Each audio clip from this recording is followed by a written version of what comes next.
The Bahamas are in the sterling area, but their official denomination is the dollar. Yet for 2 centuries they were short of sterling, and the Bahamians used Dutch, French or Spanish coinage. Today, American and Canadian dollars are legal tender, once you've settled on a price. A free enterprise outlook is the logical outcome of privateering origins. The swish of car tires has replaced the footsteps of mariners' boots and scraping of cutlasses on the cobbled streets. But there's still a Surrey with a fringe on top for those who want to see the colonnaded facades of a colonial age at a colonial pace.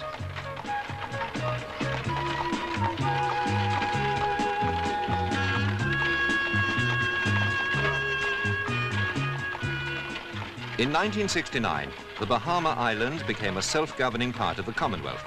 The Queen's representative is the governor, whose seat is Government House, guarded by Christopher Columbus. But the British are still responsible for external affairs and defense.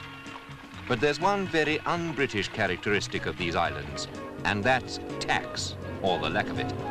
The Bahamas thrive without income tax, capital gains, or sales tax. Money for public services and schools comes from customs revenue, and a levy on a favorite Bahamian industry, gambling.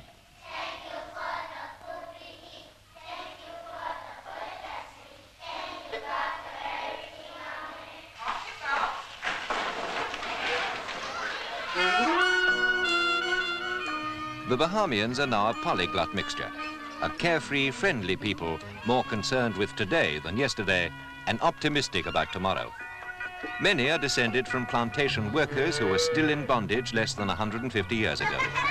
With the old slavery abolished, there's only one kind left, and it begins with the 2 times table.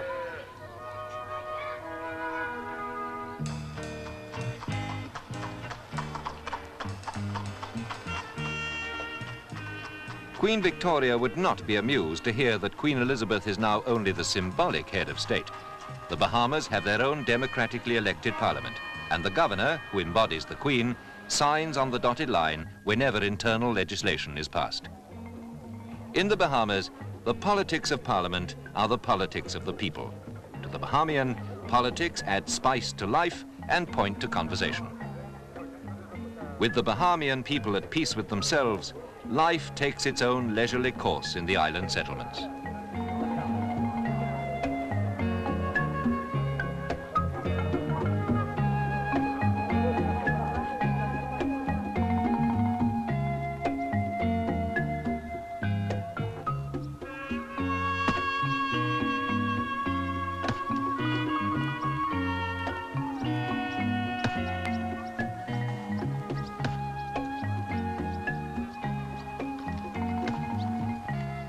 But other people just can't sit still. They've just got to keep hitting and chasing that little white ball, and the less they hit it, the happier they are. This part of the world's a magnet to the international golfing set, and it's a tribute to man's ingenuity that lush courses and clubhouses have bloomed where before there was only limestone rock.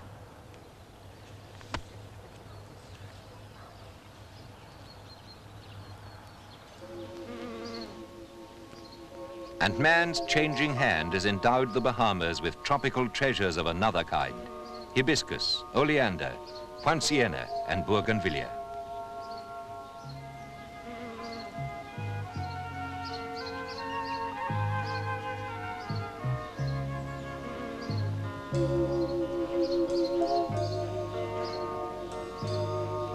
A profusion of intoxicating color, sometimes wild, sometimes cultivated. It matters not. At night, they drench the air with perfume, and by day, there's the music of the hummingbird in the trees.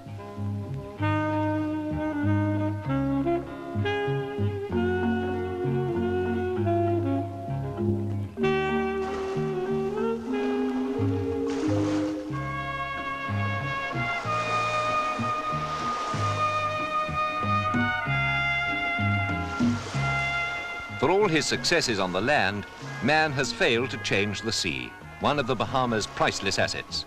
For on the banks and shoals, the variety of fish is unparalleled. Going fishing is what Bahamians say when they're setting off to earn a crust. And nowadays, fishing is no longer a subsistence life, with families dependent upon a fisherman's luck. There are enough fish to feed a multitude. and the eternal appetites of small boys.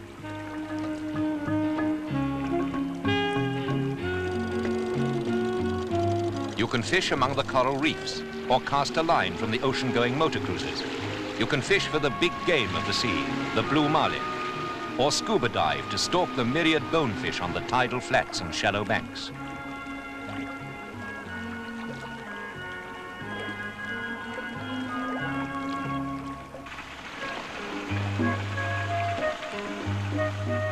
If there's no pleasure in hunting fish, and yet the emerald waters are entrancing still, there's a unique way of joining the multicolored wildlife who live in the world below.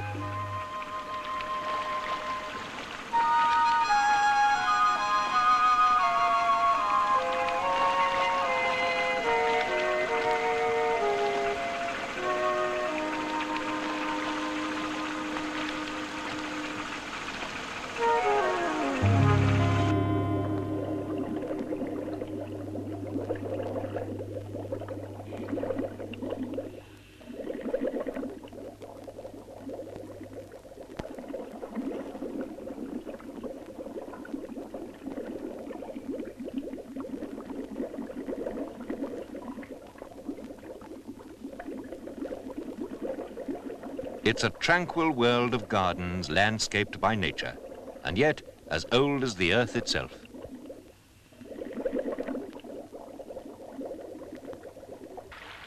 Up above, a trap is baited for the wary shellfish.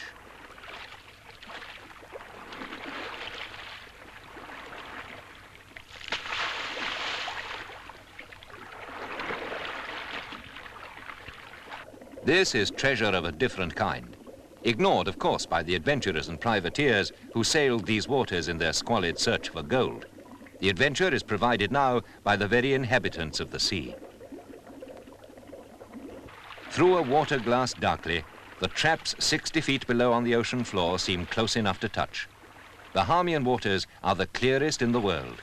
The gentle islands are crossed by no rivers, and the waters are unclouded by their sediment.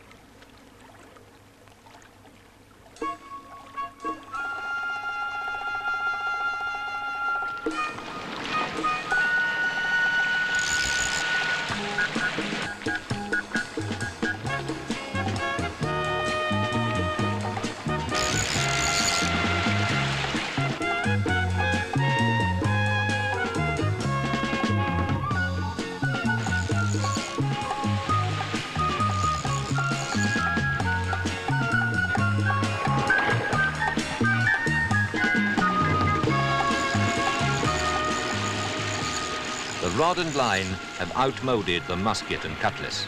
Too subtle for gold, silver or pearl, they entice a more sophisticated treasure.